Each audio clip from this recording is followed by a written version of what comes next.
Hello students. तो last class में क्या देख लिए थे? Field craft alkylation, acylation reaction, उसका लिमिटेशन सब कुछ खत्म हो चुका है, ठीक है ना। अब यहाँ पे हम लोग नेक्स्ट रिएक्शन स्टार्ट करने जा रहे हैं, क्या? नाइट्रेशन ऑफ बेंजीन, ठीक है। ये लास्ट रिएक्शन आपका बेंजीन में, nitration of benzene. Fifth reaction है आपका ये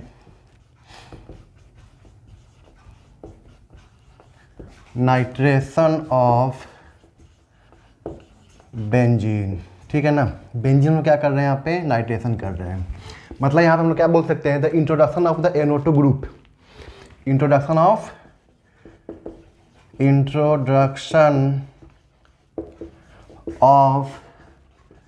NO2 ग्रुप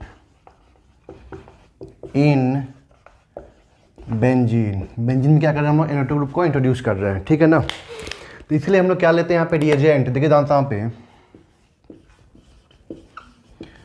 यहाँ पे जो इसके लिए रिएजेंट होता है वो क्या होता है आपका? Concentrated H2SO4 plus concentrated HNO3, ठीक है ना। और इसको हम लोग बोलते हैं, इस मिक्सचर को बोलते हैं हम लोग क्या? Nitrating mixture. What's we called? Nitrating mixture ही बोलते हैं इसको हम लोग। तो कभी कभी लिखा रहता है नाइट्रेटिंग मिक्सचर लिखा रहता है कहीं कहीं क्वेश्चन में, ठीक है ना। तो इस बात को आप लोग ध्यान रखेंगे।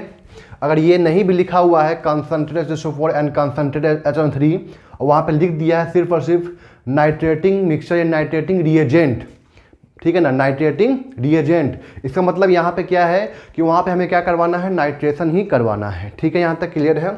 धीरे धीरे यहाँ पे क्या होता है रिएक्शन कि when benzene reacts with concentrated HNO3 plus concentrated H2SO4, then we get what? Nitrobenzene. क्या मिलता है हमें यहाँ पे? नाइट्रोबेंजीन मिलता है। ये क्या है आपका? नाइट्रोबेंजीन, ठीक है ना। और ये जो रिएक्शन होता है वो आपका 50 to 55 डिग्री सेंटीग्रेड के आसपास का रिएक्शन होता है। मतलब 50 से 55 डिग्री सेंटीग्रेड पे हम लोग इसका रिएक्शन करते हैं, ठीक है ना। अगर हम लोग यहाँ पे फिर से वापस इसमें एक और NO2 ग्रुप जोड़ना चाहें, और यहाँ पे हम लोग लेते हैं क्या? Concentrated HNO3 plus concentrated H2SO4। हम चाह रहे कि नहीं एक और NO2 ग्रुप जुड़े, तो हम जानते हैं कि ये जो NO2 ग्रुप लगा हुआ है ना, ये क्या है आपका? मेटा डायरेक्टर है, डीएक्टिवेटर है। तो जो यहाँ से NO2 ग्रुप आएगा वो कहाँ पे आकर जुड़ेगा? आपका मेटा पोजीशन पे आकर जुटेगा। कोई दिक्कत यहाँ तक क्लियर है? और यहाँ पे जो रिएक्शन होता है वो आपका कितना होता है? 100 डिग्री सेंटीग्रेड पे होता है। तो यहाँ पे क्या बनेगा? देखिए यहाँ पे लग गया क्या? NO2, और यहाँ पे क्या लग गया? NO2, 2,4-डाइनाइट्रोबेंजीन। सो क्या बोलते हैं? 2,4-डाइनाइट्रोबेंजीन। और हम लोग फिर से वापस यहाँ पे हम लोग क्या लेते हैं? Concentrated HNO3 plus concentrated H2SO4, ठीक है ना, 160 डिग्री सेंटीग्रेड, ठीक है ना। तो इस केस में क्या होगा आपका? एक और NO2 ग्रुप आएगा, ठीक है ना, लेकिन कहाँ पे आएगा आपका? मेटा पोजीशन पे। इसको बोलते हैं ट्राई नाइट्रोबेंजीन। क्या बोलते हैं हम लोग? ट्राई नाइट्रोबेंजीन, TNB बोलते हैं इसको हम लोग। क्या बोलते हैं? TNB, जो क्या होता है आपका? एक्सप्लोजिव होता है। क्या होता है आपका? ये आपका एक्सप्लोजिव, ठीक है ना। इसका नाम क्या है? Try nitrobenzene. तो कहने का मतलब क्या है कि यहाँ तक तो आपका क्या हो गया? नाइट्रेशन ऑफ बेंजीन हो गया, सिंपल सा, ठीक है ना। इसके आगे भी हम लोग फर्दर रिएक्शन करवा सकते हैं, और इस NO2, ये जो नाइट्रोबेंजीन है, इसमें हम लोग एक NO2 ग्रुप को और जोड़ सकते हैं मेटा पे, लेकिन यहाँ पे टेम्परेचर हमें बढ़ाना पड़ेगा। एक और NO2 ग्रुप जोड़ सकते हैं हम लोग, लेकिन यहाँ पे टेम्परेचर आपको बढ़ाना पड़ेगा। और हमें यहाँ पे क्या मिलेगा? ट्राई नाइट्रोबेंजीन, TNB के नाम से इसको जानते हैं हम लोग, ठीक है ना। एक्सप्लोजिव होता है ये। क्या होता है आपका? एक्सप्लोजिव होता है। कोई दिक्कत है यहाँ तक? Try nitrobenzene.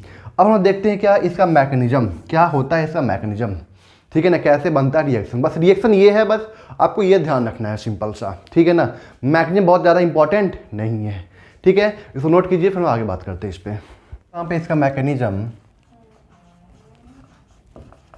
क्या होगा? इसका मैकेनिज्म हम जानते हैं कि स्टेप 1 में क्या होता है। स्टेप 1 में क्या होता है? Generation of the electrophile. कैसे जनरेट करेगा देखते हैं हम यहाँ पे। देखिए जानता हूँ पे H2SO4 is a strong acid and HNO3, पता है ना। H2SO4 is a strong acid and HNO3, क्योंकि यहाँ पे नंबर ऑफ रेजोनेटिंग स्ट्रक्चर क्या होगा, ज़्यादा होगा, इसमें कम होगा, ठीक है ना। इसलिए H2SO4 क्या होता है, स्ट्रॉन्ग एसिड होता है, किसके कंपेयर में, HNO3 कंपेयर में। तो ये क्या देगा, यहाँ से H प्लस देगा, ठीक है ना, प्लस HSO4 पे माइनस, ठीक है ना। अब यहाँ पे क्या है मेरे पास में HNO3, तो क्या हम लोग HNO3 को हम लोग ऐसा लिख सकते हैं, ठीक है ना। OH NO2 यही होता है इसका स्ट्रक्चर, ये अभी खुल जाएगा NO2, ठीक है ना, हमें इसकी ज़रूरत नहीं है। O के पास में क्या है, लोन पे इलेक्ट्रॉन, ये H प्लस गेन करेगा, ये यहाँ पे काम किया एक्ट एज एसिड, और यहाँ पे एक्ट एज, ये कैसा काम किया, एक्ट एज बेस। कोई दिक्कत यहाँ तक, ये कैसा काम किया, यहाँ पे बेस की तरह काम किया।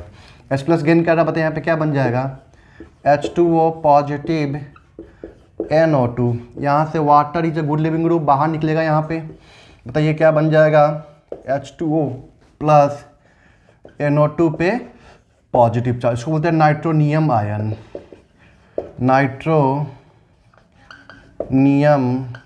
आयन को बोलते हैं, क्या बोलते हैं, नाइट्रोनियम आयन बोलते हैं, ठीक है ना। तो ये स्टेप 1 कंप्लीट हो चुका है। इसमें क्या हुआ, आपका जनरेशन ऑफ इलेक्ट्रोफाइल हो चुका है, और यही क्या है, आपका इलेक्ट्रोफाइल है। Nitronium ion is the electrophile for benzene. अब देखिए जानते हैं यहाँ पे स्टेप 2 में क्या होता है। अब जानते हैं कि स्टेप 2 में क्या होता है, अटैक करता है इलेक्ट्रोफाइल किसके ऊपर, बेंजीन के ऊपर, ठीक है ना। देखिए जानते हैं यहाँ पे मेरे पास में क्या है, बेंजीन, ठीक है, double bond double bond double bond, और यहाँ पे क्या है आपका NO2 पे पॉजिटिव चार्ज, ठीक है ना।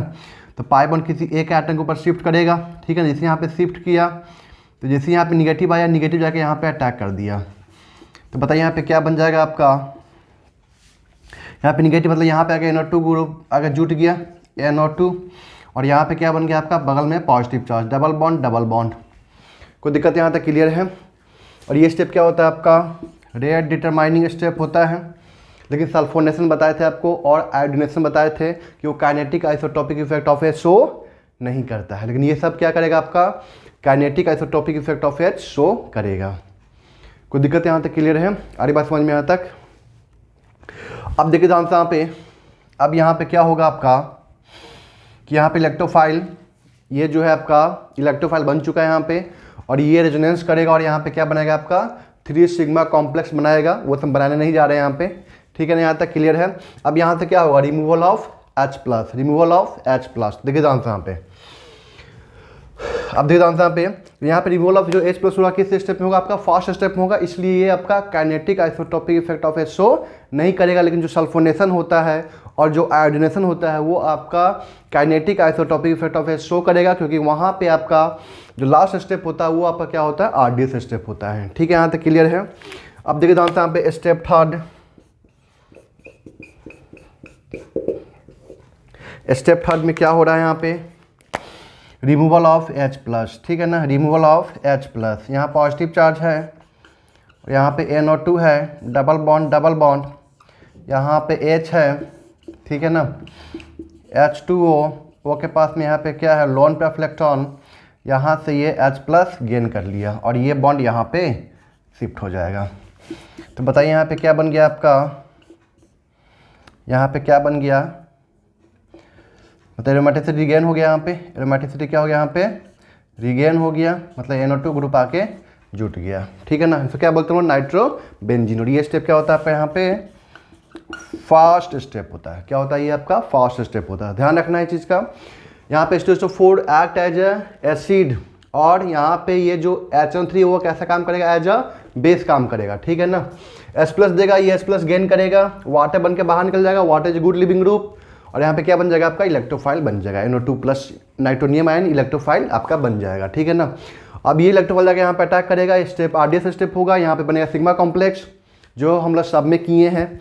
फिर यहाँ से जहाँ पे अटैक किया है इलेक्ट्रोफाइल, वहीं से क्या बाहर निकलता है, H बाहर निकलता है, यहाँ से H प्लस बाहर निकल गया, कोई दिक्कत है यहाँ तक। और यहाँ पे हमें क्या मिल गया, नाइट्रोबेंजीन मिल गया। यहाँ पे क्या मिला हमें, यहाँ पे नाइट्रोबेंजीन मिल गया। कोई दिक्कत है यहाँ तक, क्लियर है, आ रही बात समझ में यहाँ तक, ठीक है ना। इसको आप लोग नोट कर लीजिए, फिर हम लोग आगे बढ़ते हैं।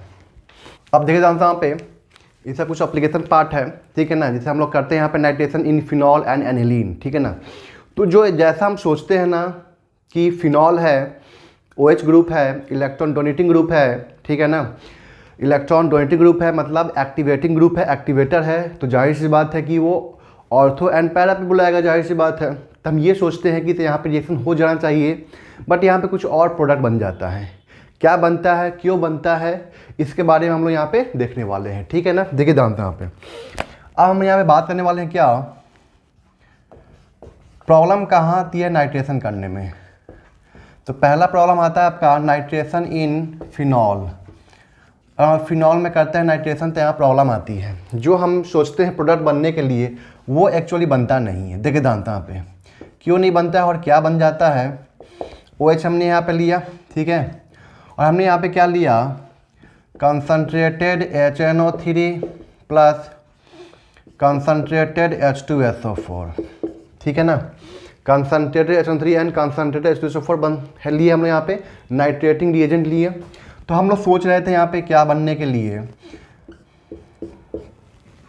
क्योंकि कंसनट्रेटेड है यहाँ पे, ठीक है ना, तो यहाँ पे NO2 प्लस का यहाँ पे कॉन्सेंट्रेशन बहुत ज़्यादा होगा। कोई दिक्कत है यहाँ तक, क्लियर है। और यहाँ पे जो OH ग्रुप है ना, ये क्या है, स्ट्रॉन्ग एक्टिवेटर है, पता है ना आपको, ये क्या है आपका स्ट्रॉन्ग एक्टिवेटर, मतलब यहाँ पे इलेक्ट्रॉन डेंसिटी इतना ज़्यादा है कि ये क्या करेगा, NO2 ग्रुप सारे ऑर्थो एंड पैरा पे आके जुट जाएगा। मतलब यहाँ पे क्या बनने वाला है आपका, ट्राई नाइट्रोफिनॉल। NO2 यहाँ भी आ गया, NO2 यहाँ भी आ गया। क्यों यहाँ पे आ गया NO2, क्योंकि यहाँ पे OH क्या है, स्ट्रॉन्ग एक्टिवेटर, ठीक है ना, स्ट्रॉन्ग एक्टिवेटर है तो वो इलेक्ट्रॉन डेंसिटी बेंजीन में ज़्यादा भेजेगा, ऑर्थो और पैरा पे इक्वली आएगा आपका इलेक्ट्रॉन डेंसिटी। हम जानते भी हैं कि रेजोनेंस जो होता है डिस्टेंस इंडिपेंडेंट इफेक्ट होता है, ठीक है ना, डिस्टेंस डिपेंड नहीं करता है। तो ऑर्थो पैरा पे यहाँ पे क्या होगा आपका, इक्वली इलेक्ट्रॉन का डिस्ट्रीब्यूशन होगा, ठीक है ना। और यहाँ से NO2 ग्रुप भी, NO2 प्लस जो यहाँ से मिलने वाला है वो भी, इसका भी कॉन्सेंट्रेशन यहाँ पे क्या होगा, ज़्यादा होगा। तो जिसकी वजह से ये क्या करेगा, सारे ऑर्थो एंड पैरा पोजिशन पे जाके जुड़ जाएगा, ठीक है ना। एक्सपेक्टेड तो मैं यही था कि ये बनना चाहिए था, ठीक है ना, लेकिन एक्चुअली बनता क्या है आपका, जो फिनॉल है ना वो ऑक्सीडाइज हो जाता है, बनाता है यहाँ पे क्या, पैरा बेंजोक्विनोन। इसको बोलते हैं हम लोग क्या, पैरा बेंजोक्विनोन, इसको क्या बोलते हैं हम लोग, पैरा बेंजोक्विनोन, ठीक है ना। और ये क्या होता है आपका मेजर, ये क्या हो जाता है आपका यहाँ पे मेजर, और ये क्या होता है आपका माइनर, ठीक है ना। मतलब यहाँ पे क्या हुआ, यहाँ पे इतना ज़्यादा इलेक्ट्रॉन डेंसिटी है और साथ में ये जो आपका मिक्सचर है ना, HNO3 अपने आप में एक स्ट्रॉन्ग ऑक्सीडाइजिंग एजेंट होता है। HNO3 अपने आप में क्या होता है, एक स्ट्रॉन्ग ऑक्सीडाइजिंग एजेंट होता है। तो ये क्या करता है, HNO3 क्या करता है, फिनॉल को ऑक्सीडाइज कर देता है, किसके अंदर, आपका पैरा बेंजोक्विनोन के अंदर। ऑक्सीडेशन का मतलब क्या होता है, एडिशन ऑफ व्हाट, ऑक्सीजन, ठीक है ना, और दूसरा लॉस ऑफ द इलेक्ट्रॉन। देखिए जानते हैं यहाँ पे क्या है, अभी 6 पाई इलेक्ट्रॉन है रिंग के अंदर, और यहाँ पे कितना हो गया आपका 4 पाई इलेक्ट्रॉन रिंग के अंदर। तो क्या यहाँ पे लॉस हो गया इलेक्ट्रॉन का, चेक कीजिए, तो ऑक्सीडेशन हो गया इसका। कोई दिक्कत है यहाँ तक। ऑक्सीडाइजिंग एजेंट क्या होता है, जो दूसरे को ऑक्सीडाइज करे, तो इसको ऑक्सीडाइज कर दिया, ठीक है ना। और ऑक्सीडाइज का मतलब क्या, ऑक्सीडेशन का मतलब क्या, loss of electron and addition of oxygen. देखिए जानते हैं यहाँ पे अभी एक ऑक्सीजन था, यहाँ पे 2 ऑक्सीजन आ गया, चेक कीजिए, मतलब एक ऑक्सीजन और आ गया। कोई दिक्कत है यहाँ तक, मतलब यहाँ पे क्या कर दिया, ऑक्सीजन को ऐड कर दिया। दूसरी बात यहाँ पे क्या किया आपका, यहाँ पे पाई इलेक्ट्रॉन का यहाँ पे लॉस कर दिया, मतलब इलेक्ट्रॉन डेंसिटी का लॉस कर दिया यहाँ पे। तो कहने का मतलब क्या है, ओवरऑल ये जो है आपका वो क्या करता है, इसको ऑक्सीडाइज करता है, किसके अंदर, पैरा बेंजोक्विनोन के अंदर ऑक्सीडाइज कर देता है, ठीक है ना। तो हम ये सोच रहे थे कि हमको ये मिलना चाहिए था। तो क्या बोलते हैं हम लोग, 2,4,6 ट्राई नाइट्रोफिनॉल। तो क्या बोलते हैं हम लोग, 2,4,6 ट्राई नाइट्रोफिनॉल। लेकिन ये क्या मिलता है हमको, बहुत ही माइनर क्वांटिटी में, ठीक है ना।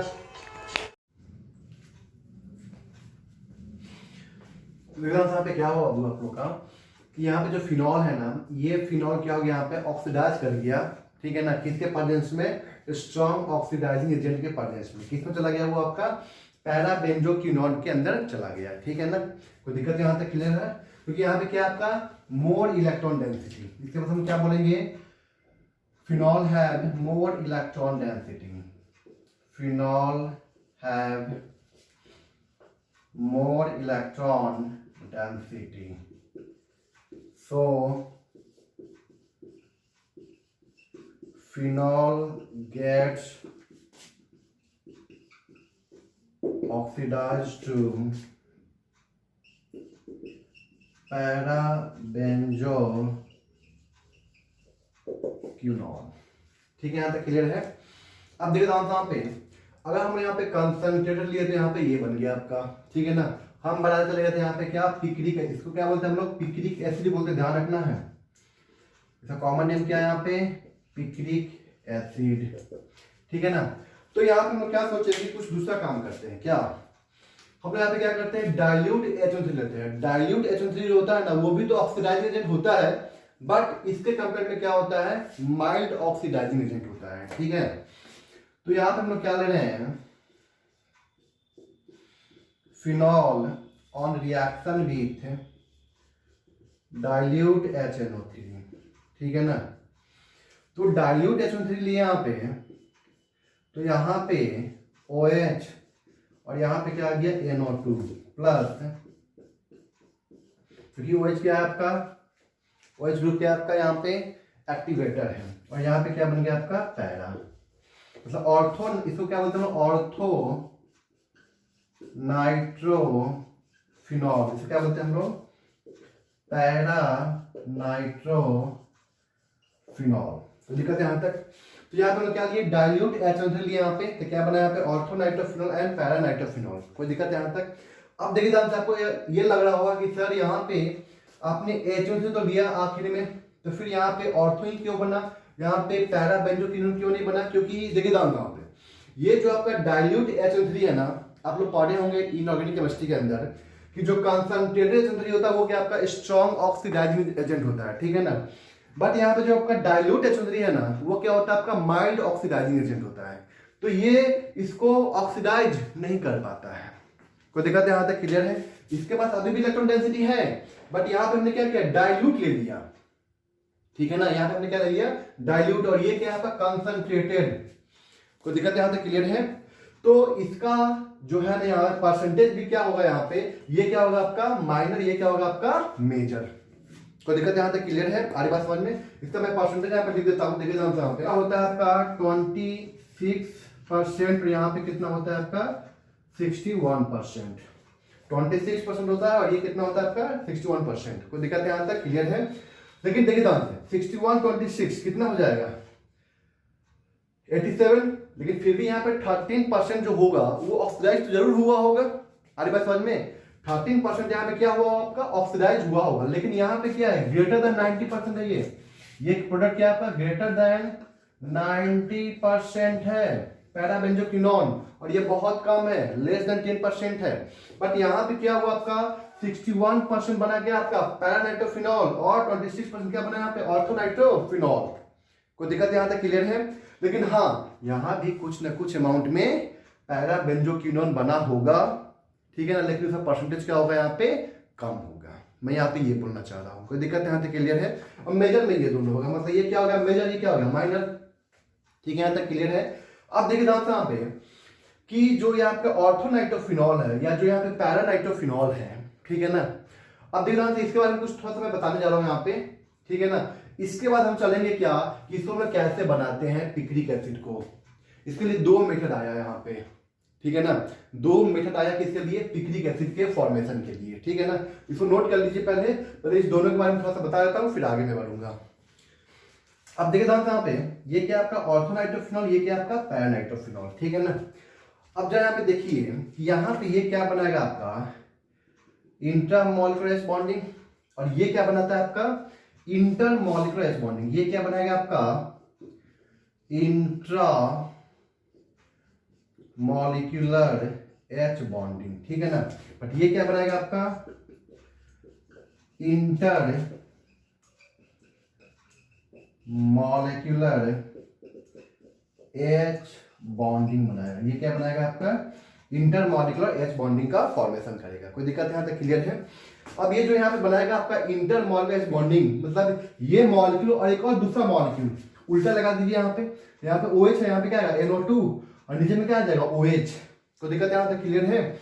मतलब इस तरह से वो क्या बनाएगा आपका इंटर, समझते हैं दो मॉलिक्यूल के बीच में जो बॉन्डिंग बना, दो मॉलिक्यूल के बीच में जो बॉन्डिंग बना उसको बोलते हैं हम लोग क्या इंटरमॉलिक्यूलर एच बॉन्डिंग। देखिए यहाँ पे NO2 और यहाँ पे क्या है OH। ये क्या आपका इंटरमॉलिक्यूलर एच बॉन्डिंग। यहाँ पे कोई दिक्कत यहाँ पे क्लियर है। अब देखिए यहाँ पे अगर ये यहाँ पे इंटर, यहाँ पे क्या आपका इंटर, कोई दिक्कत यहाँ तक क्लियर है। अब मुझे बताइए यहाँ पे किसका बॉइलिंग पॉइंट ज्यादा होगा, पैरा का कि ऑर्थो का। मैं यहाँ पूछ रहा हूँ आपसे बॉइलिंग पॉइंट, किसका बॉइलिंग पॉइंट ज्यादा होगा, मतलब किसको तोड़ने में ज्यादा एनर्जी खर्च करना पड़ेगा। सोचिए जरा, यहाँ पे तो इंटरमॉलिक्यूलर बॉन्डिंग बन रहा है यहाँ पे, और ये मॉलिक्यूल और दूसरे मॉलिक्यूल के बीच में क्या होगा वैन डेर वाल्स फोर्स से अट्रैक्शन होगा। बट यहाँ पे क्या है एच बॉन्डिंग है, और एच बॉन्डिंग स्ट्रॉन्ग बॉन्ड होता है as compare to the van der Waals force of attraction. मतलब इसको तोड़ने में ज्यादा एनर्जी खर्च करना पड़ेगा। मतलब बॉइलिंग पॉइंट जो होगा इसका किसका, पैरा नाइट्रोफिनॉल का ज्यादा होगा ऑर्थो नाइट्रोफिनॉल से, ठीक है ना। दूसरा सॉल्युबिलिटी इन वाटर, किसका सॉल्युबिलिटी यहाँ पे क्या होगा आपका ज्यादा होगा, तो बताइए जल्दी से यहाँ पे किससे ज्यादा होगा। मतलब सॉल्युबिलिटी इन वाटर का मतलब क्या हुआ कि कौन वाटर के साथ में आसानी से एच बॉन्डिंग का फॉर्मेशन कर सकता है। ये तो नहीं कर पाएगा, क्यों, क्योंकि ये अपने आप में बना दिया बॉन्डिंग, एच बॉन्डिंग। ये क्या कर लिया यहाँ पे, ये अपने आप में क्या बना लिया आपका एच बॉन्डिंग का फॉर्मेशन कर चुका है, ठीक है ना। लेकिन ये तो आपका वाटर के साथ में एच बॉन्डिंग कर सकता है। OH है यहाँ पे NO2 है, तो वाटर का एच बॉन्डिंग कर सकता है, तो ये मतलब आसानी से सॉल्युबल हो जाएगा वाटर में। इसका मतलब क्या हुआ कि पैरा नाइट्रोफिनॉल का सॉल्युबिलिटी ज्यादा हुआ किससे, ऑर्थो नाइट्रोफिनॉल से। तो दिक्कत यहां तक क्लियर है, और बात समझ में। और लास्ट यहाँ पे है वोलेटिलिटी,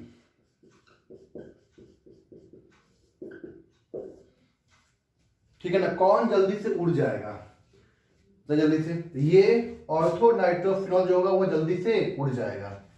कौन ज्यादा वोलेटाइल कंपाउंड होगा, ऑर्थो नाइट्रोफिनॉल क्या होगा आपका ज्यादा मोर वोलेटाइल होगा। क्यों, क्योंकि ये क्या बना रहा है इंटरमॉलिक्यूलर बॉन्डिंग। ये मॉलिक्यूल दूसरे मॉलिक्यूल के साथ में सिर्फ और सिर्फ van der Waals force of attraction जुड़ा हुआ है। मतलब वो तो फोर्स कम होता है, लेकिन ये किससे जुड़ा हुआ है आपका इंटरमॉलिक्यूलर एच बॉन्डिंग से जुड़ा हुआ है, ठीक है ना। एक मॉलिक्यूल दूसरे मॉलिक्यूल से, दूसरे तीसरे से, तीसरे चौथे से वो कैसे जुड़ा हुआ है, थ्रू इंटरमॉलिक्यूलर एच बॉन्डिंग। और एच बॉन्डिंग का स्ट्रेंथ ज्यादा होता है। लेकिन ये जो मॉलिक्यूल है ना, इसके अंदर ही इंटरमॉलिक्यूलर एच बॉन्डिंग हो गया, इस मॉलिक्यूल के अंदर ही हो गया। लेकिन अब ये जो मॉलिक्यूल होगा जो दूसरे के साथ जुड़ेगा, वो कैसे जुड़ेगा, through van der Waals force of attraction. इसलिए यहाँ पे हम जानते हैं कि van der Waals force of attraction कम होता है as compare to the H bonding. इसलिए यहाँ पे क्या होगा आपका ortho nitrophenol is more volatile than para nitrophenol compare में। कोई दिक्कत यहाँ पे क्लियर है। ये कुछ पॉइंट है, इसको ध्यान रखिएगा आप लोग, ठीक है ना। आपसे पूछेगा सॉल्युबिलिटी, दूसरा आपसे क्या पूछेगा कौन मोर वोलेटाइल है कौन लेस वोलेटाइल, ये पूछ सकता है, ठीक है ना। फिर आपसे क्या पूछेगा बॉइलिंग पॉइंट पूछ सकता है, बॉइलिंग पॉइंट हो गया, सॉल्युबिलिटी हो गया, वोलेटिलिटी हो गया, ये सब पूछ सकता है। एक पॉइंट और यहाँ पे क्या मैं यहाँ पूछ रहा हूँ आपसे एसिडिक स्ट्रेंथ, एसिडिक स्ट्रेंथ किसका ज्यादा होगा, जरा सोचिए ध्यान से। एसिडिक स्ट्रेंथ क्या होता है, जो आसानी से H+ दे दे, जो आसानी से H+ देगा उसको बोलेंगे क्या कि वो स्ट्रॉन्ग एसिड है। अब ये H+ देने गया और ये H+ देने गया, बताइए कौन आसानी से दे सकता था। अच्छा सोचिए कि यहाँ से H+ बाहर निकालते हैं, यहाँ बना निगेटिव चार्ज, यहाँ से भी H+ बाहर निकाले, यहाँ बना निगेटिव चार्ज। निगेटिव रेजोनेंस का NO2 ग्रुप क्या लगाएगा, माइनस एम इफेक्ट लगाएगा। यहाँ भी NO2 group minus M effect लगाएगा। तो लेकिन दोनों का तो माइनस एम इफेक्ट क्या हो गया, सेम हो गया। अब सुनिए ध्यान से, NO2 नजदीक से लगाएगा माइनस आई स्ट्रॉन्ग लगाएगा, NO2 दूर से लगाएगा माइनस आई वीक लगाएगा। तो ज्यादा इसका होना चाहिए था, क्योंकि यहाँ पे जो निगेटिव चार्ज है उसको ये ज्यादा स्टेबल करेगा NO2 ग्रुप, क्योंकि माइनस आई लग रहा है यहाँ पे। लेकिन ये जो H है ना वो थोड़ा सा देरी से निकलता है। क्यों? क्योंकि ये क्या करता है, इस O के साथ में बॉन्डिंग कर लेता है। कौन सा बॉन्डिंग? इंट्रामॉलिक्यूलर H बॉन्डिंग कर लेता है, जिसकी वजह से ये थोड़ा सा देरी से बाहर निकलता है। अरे बात समझ में? क्योंकि ये देखो यहाँ पे क्या हुआ, एक रिंग बन जाएगा, 1 2 3 4 5 6 में बॉन्डिंग बन जाएगा, मतलब चिलेशन हो गया वहां पे। और 6 में बॉन्डिंग क्या होता है, मोर स्टेबल होता है। कोई दिक्कत यहाँ तक क्लियर है? इसलिए ये क्या होगा आपका, यहाँ का जो H होगा थोड़ा सा देरी से निकलेगा, तब तक उसका H प्लस बाहर निकल चुका होगा। इसलिए वो क्या कहलाएगा आपका स्ट्रॉन्ग एसिड, और ये क्या कहलाएगा आपका वीक एसिड। ठीक है ना? इसका मतलब क्या हुआ, पैरानाइट्रोफिनॉल का एसिडिकेशन ज्यादा है किससे, बोलिए जल्दी से, ऑर्थोनाइट्रोफिनॉल से। और ये हम लोग एसिडिकेशन भी पढ़ते हैं, ऑर्थोनाइट्रोफिनॉल से। कोई दिक्कत यहाँ तक क्लियर है? इसको आप नोट कर लीजिए, फिर हम लोग आगे बात करेंगे इसके ऊपर। अब चलते हैं किसके ऊपर, कैसे हम लोग पिक्रिक एसिड को बना सकते हैं। अब हम लोग पिक्रिक एसिड को कैसे बनाएंगे, सुनिए ध्यान से।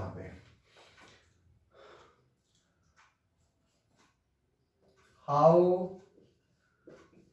टू प्रिपेयर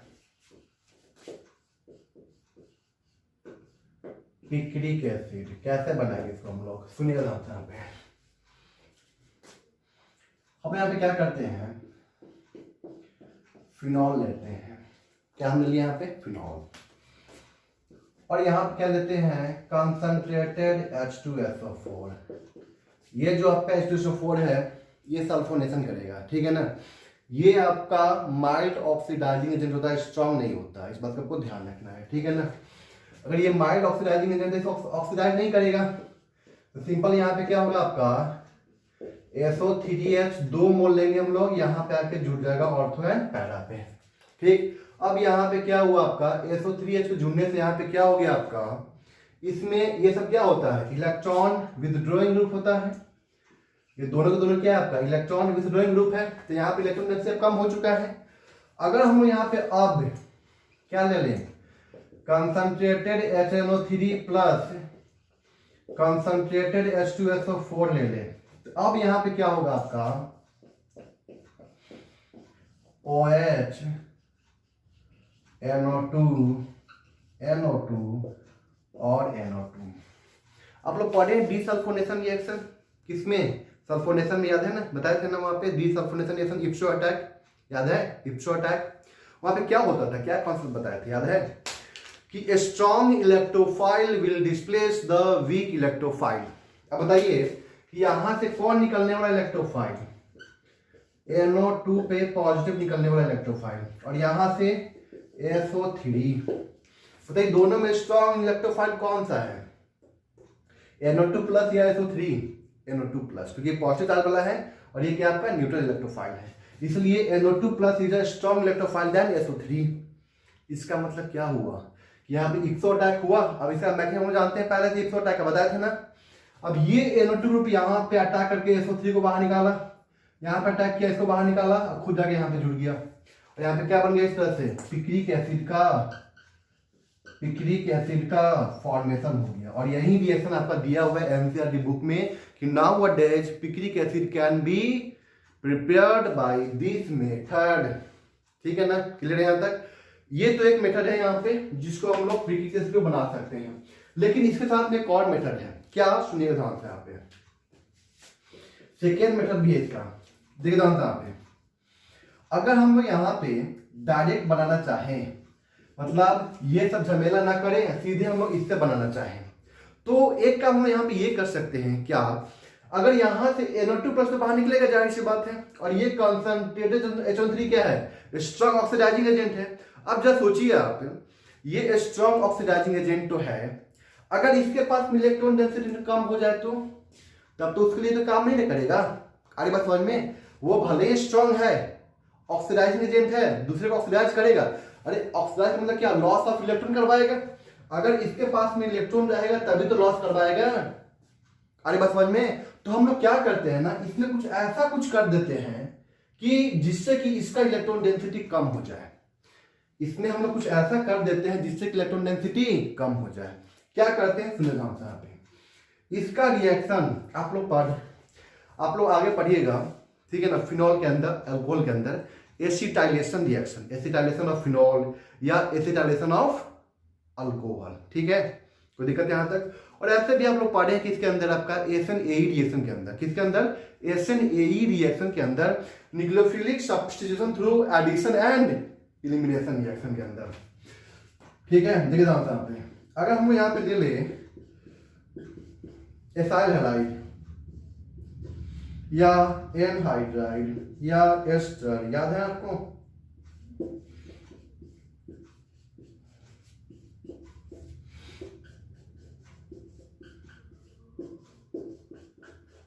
ठीक है ना। तो यहाँ पे क्या हो जाएगा आपका, SN-AE रिएक्शन हो जाएगा, SN-AE रिएक्शन हो जाएगा, ठीक है ना। और इसको हम लोग बोलते हैं क्या, एसिटाइलेशन। इस रिएक्शन को क्या बोलते हैं हम लोग, एसिटाइलेशन ऑफ फिनॉल। यहाँ फिनॉल है तो बोलेंगे फिनॉल, अल्कोहल होगा तो बोलेंगे एसिटाइलेशन ऑफ अल्कोहल बोलेंगे। तो दिक्कत यहाँ तक क्लियर है। मतलब एसिटाइल ग्रुप का यहाँ पे जुटना, इतना पार्ट को इसमें जोड़ देना है अल्कोहल में, ठीक है ना। यहाँ से एसिड आएंगे, यहाँ से इतना पार्ट को जोड़ देंगे। तो इस रिएक्शन का नाम क्या होगा, इस रिएक्शन का नाम क्या होगा, एसिटाइलेशन, एसिटाइलेशन रिएक्शन। तो एसिटाइलेशन रिएक्शन से क्या होगा फायदा, बताता हूं मैं इस चीज को। आपको तो पता है ना, O के पास में यहाँ पे लोन पे इलेक्ट्रॉन है, अटैक किया, पाई बॉन्ड शिफ्ट हुआ, फिर वापस आया, यहाँ से Cl बाहर निकल गया, तो Cl माइनस बाहर निकला तो यहाँ से H+ लेते हुए चला जाएगा।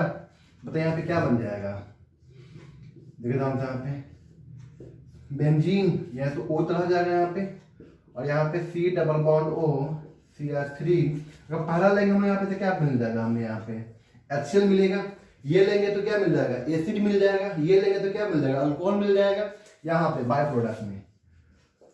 और CH3 C double bond OH, और ये लेंगे तो या ROH, मतलब ROH मतलब CH3OH, CH3OH। ये तो बाय प्रोडक्ट है, उससे मतलब नहीं है हमको। मतलब यहाँ पे ऐसा नहीं रिएक्शन हुआ, मैं एक करके दिखा दूं आपको यहाँ पे कैसे। देखिए ध्यान से, यहाँ पे अटैक किया, पाई बॉन्ड शिफ्ट, वापस आया, Cl बाहर निकल गया यहाँ से। वही काम यहाँ भी करना है। इसका लोन पर यहाँ पे अटैक किया, पाई बॉन्ड शिफ्ट, वापस इतना पार्ट लिविंग ग्रुप बाहर निकल गया। ये भी अटैक किया, पाई बॉन्ड शिफ्ट, वापस इतना पार्ट लिविंग ग्रुप बाहर निकल गया। बस यही काम करना है। अब यहाँ पे जो बना चीजें, ठीक है ना, इसको अब जरा गौर से देखिए। अब क्या समझिए चीज को, O के पास यहाँ पे लोन पे इलेक्ट्रॉन है, बिल्कुल है। ये इलेक्ट्रॉन डेंसिटी दे सकता था बेंजीन के अंदर, बिल्कुल दे सकता था। लेकिन क्या ये अपना इलेक्ट्रॉन डेंसिटी ऑक्सीजन को भी तो दे सकता है। पहले यहाँ पे क्या था, सिर्फ और सिर्फ एक ही डायरेक्शन में इलेक्ट्रॉन डेंसिटी आ रहा था, अब यहाँ पे दोनों डायरेक्शन में जा रहा है इलेक्ट्रॉन डेंसिटी। इसका मतलब क्या हुआ कि बेंजीन के पास में इलेक्ट्रॉन डेंसिटी अब उतना अमाउंट में नहीं जा पाएगा जितना अमाउंट में यहाँ पे आ रहा था। कोई दिक्कत यहाँ तक क्लियर है। तो ये यहाँ पे इलेक्ट्रॉन पे अटैक किया, पाई बॉन्ड शिफ्ट कर जाएगा यहाँ पे, ठीक है ना, रेजोनेंस कर जाएगा। कोई दिक्कत यहाँ तक क्लियर है। इसका मतलब क्या हुआ कि इस बेंजीन रिंग में अब इलेक्ट्रॉन डेंसिटी की कमी हो चुकी है। अब उतना इलेक्ट्रॉन डेंसिटी नहीं है जितना कि अकेले फिनॉल में था। कोई दिक्कत यहाँ तक क्लियर है, आगे बात समझ में। यहाँ पे हम लोग क्या बोल सकते हैं कि lone pair of electron gets distributed. ये क्या हो गया, आपका डिस्ट्रीब्यूट हो चुका है। तो दिक्कत यहाँ तक क्लियर है, आगे बात समझ में यहाँ तक, ठीक है। अब देखिए ध्यान से यहाँ पे, अब हम यहाँ पे क्या कर रहे हैं, अब इसका रिएक्शन करवा रहे हैं किसके साथ में, डायरेक्ट इसके साथ में। कोई दिक्कत यहाँ तक क्लियर है। और फिर बाद में क्या करेंगे, इसका कर देंगे हाइड्रोलिसिस, यहाँ से इतना पार्ट बाहर निकल जाएगा, ठीक है ना। इसको नोट कर लीजिए आप लोग पहले।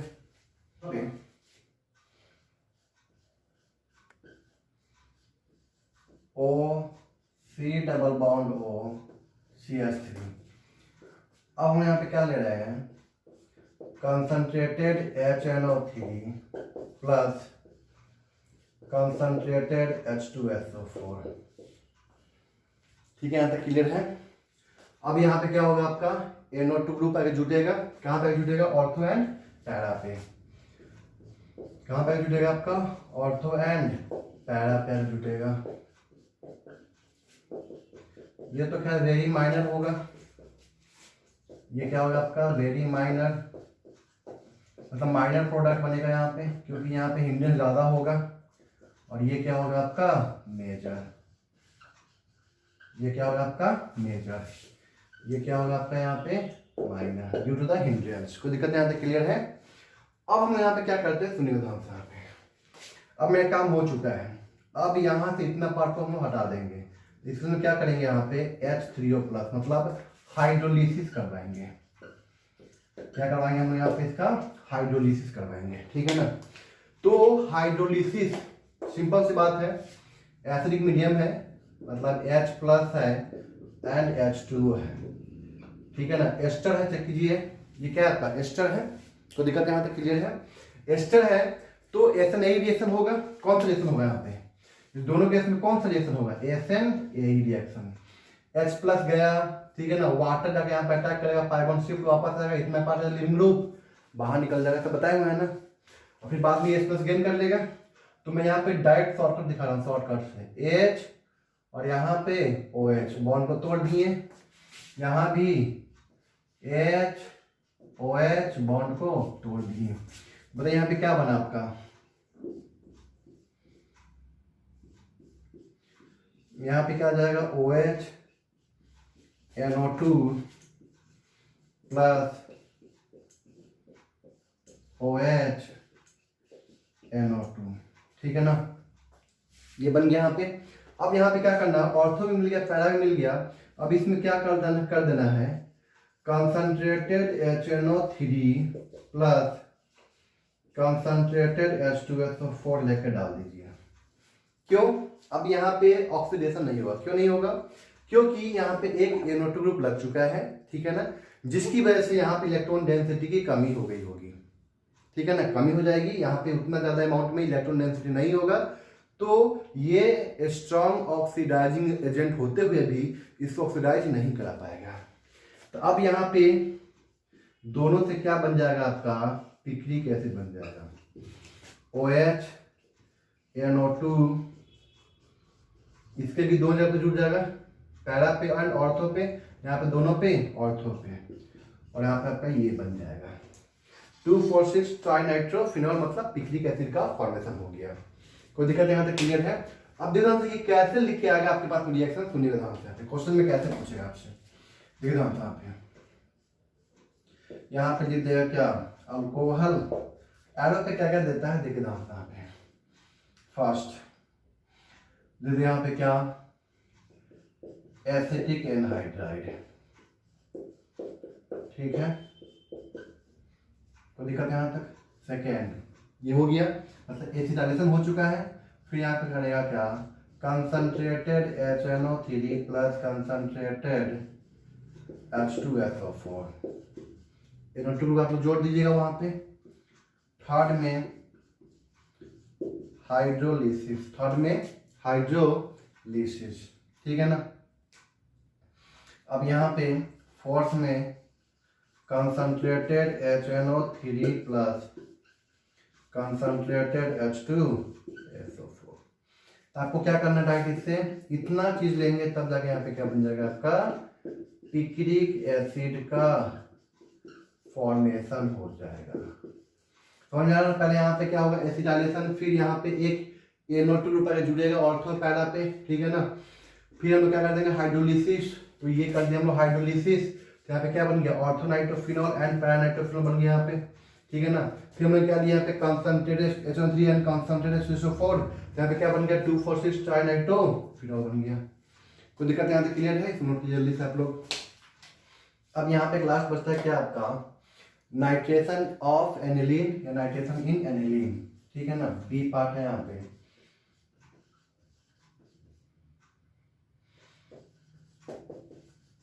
नाइट्रेशन इन एनिलीन, नाइट्रेशन इन एनिलीन। एनिलीन पता है आपको, NH2 पे क्या लगेगा यहाँ पे, मतलब बेंजीन क्या लगेगा यहाँ पे NH2, ठीक है ना। अब देखते हैं यहाँ पे एनिलीन का रिएक्शन जो करवाते हैं हम यहाँ पे concentrated HNO3 plus concentrated H2SO4 के साथ में, ठीक है। तो यहाँ पे क्या बनता है आपका,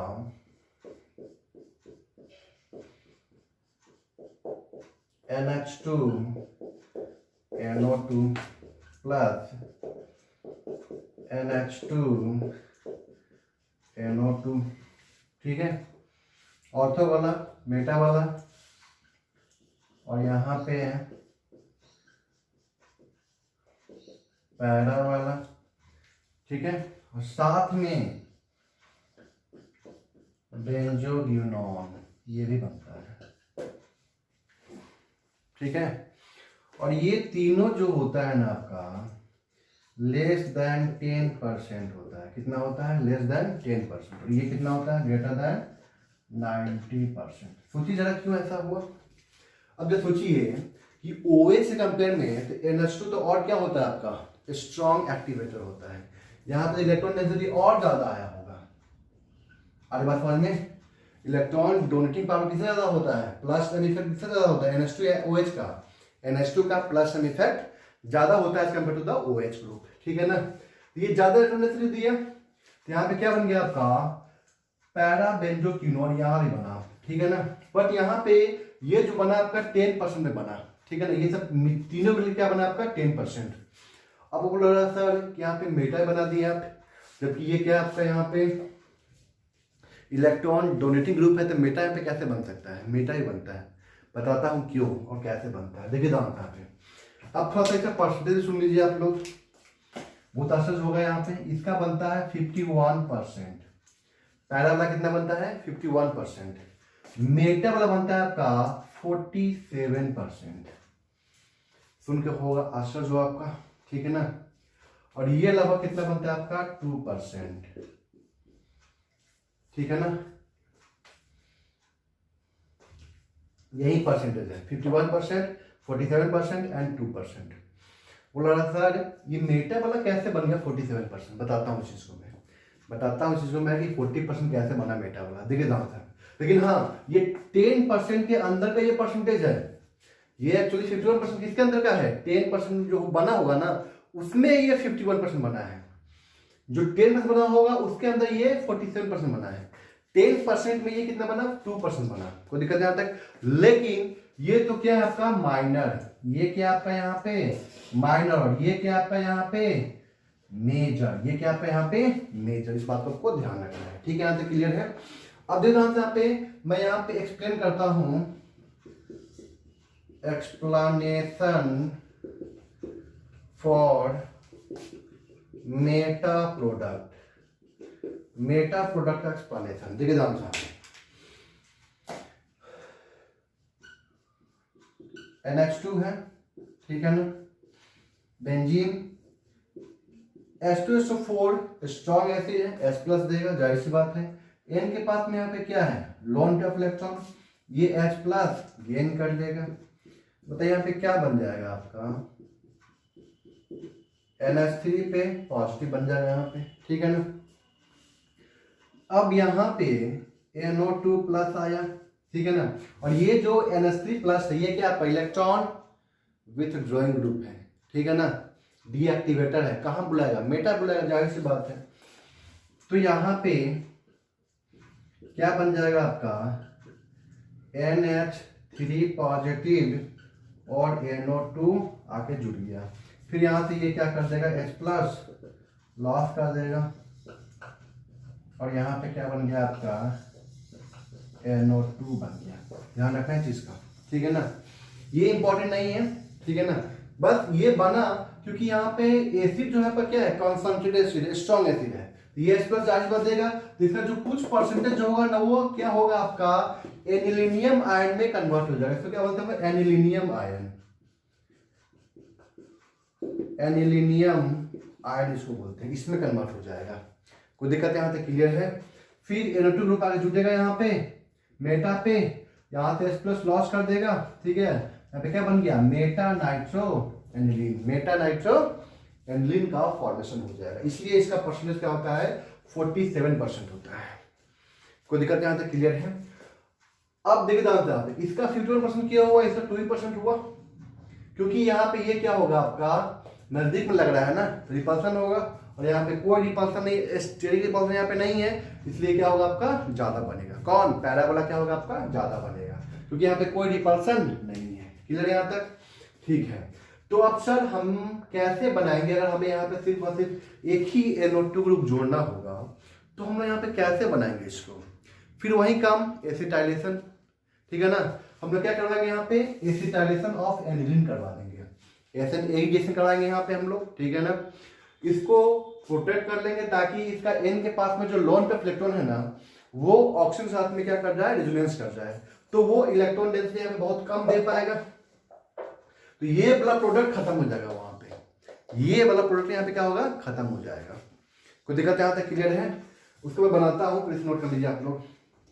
अब देखिए जानता हूँ पे मैं यहाँ पे क्या बोल रहा हूँ आपको कि हम लोग कैसे बनाएंगे। यहाँ पे सबसे पहले हम क्या करते हैं, यहाँ पे एसिटाइलेशन करते हैं, NH2 है, ठीक है, और हम यहाँ पे क्या करेंगे, कोई मैं ले रहा हूँ एसिटिक एनहाइड्राइड, ठीक है ना।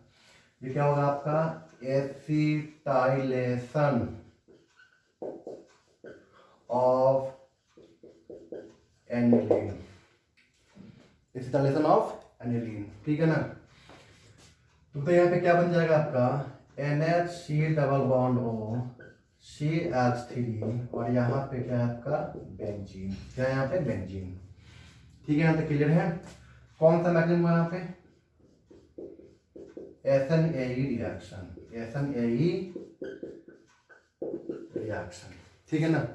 अब यहाँ पे क्या हुआ, N के पास में जो लोन पे इलेक्ट्रॉन था वो सिर्फ बेंजीन में नहीं जा रहा है, अब ये O के साथ में रिलेंस कर रहा है, मतलब बेंजीन में इलेक्ट्रॉन डेंसिटी की कमी हो गई। अगर हम यहाँ पे अगर लेते हैं क्या, concentrated HNO3 plus concentrated H2SO4, ठीक है ना, तो उस केस में क्या होगा, यहाँ पे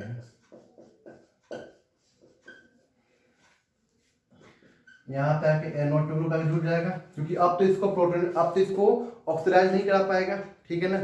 अब यहाँ पे क्या होगा कि एक NO2 ग्रुप आगे यहाँ पे कहाँ पे पैरा पे आके जुड़ जाएगा, ठीक है ना। ऑर्थो पे क्यों नहीं जुड़ा, क्योंकि वहां पे क्या होगा आपका माइनर प्रोडक्ट बनेगा, क्या बनेगा आपका माइनर प्रोडक्ट बनेगा, ये क्या होगा आपका मेजर। अब हम यहाँ पे क्या करेंगे, हाइड्रोलिसिस, यही नहीं कर रहे थे, HOH बॉन्ड ब्रेक कर गया, बताइए यहाँ पे क्या बना आपका NH2 NO2, तो दिक्कत यहाँ तक पैरा नाइट्रो एनिलीन का यहाँ पे फॉर्मेशन हो जाएगा। कोई दिक्कत यहाँ तक क्लियर है। जैसे देखे तो यहाँ पे मैं यहाँ पे नेक्स्ट एग्जांपल ले रहा हूँ,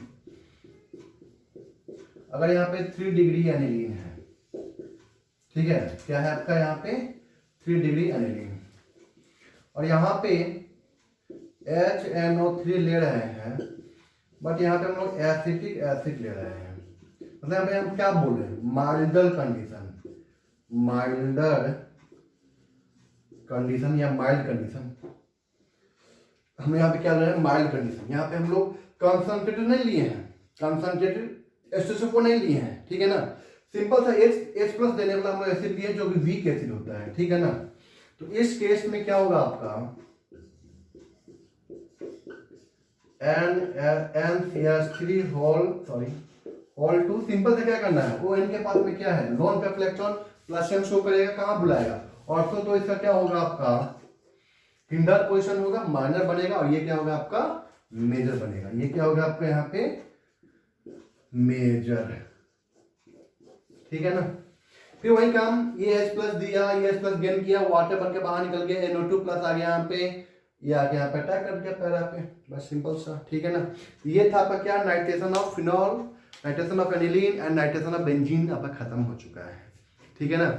और ये सब जो टॉपिक हम पढ़ाए ना अभी, ये सब एक्चुअली कहाँ पे दिया हुआ है आपका, फिनॉल में दिया हुआ है और साथ में एनिलीन चैप्टर में भी दिया हुआ है, ठीक है ना। इसको आप नोट कर लीजिए, लिख लीजिए, फिर हम लोग नेक्स्ट क्लास में नेक्स्ट लेसन पढ़ेंगे, ठीक है। Thank you.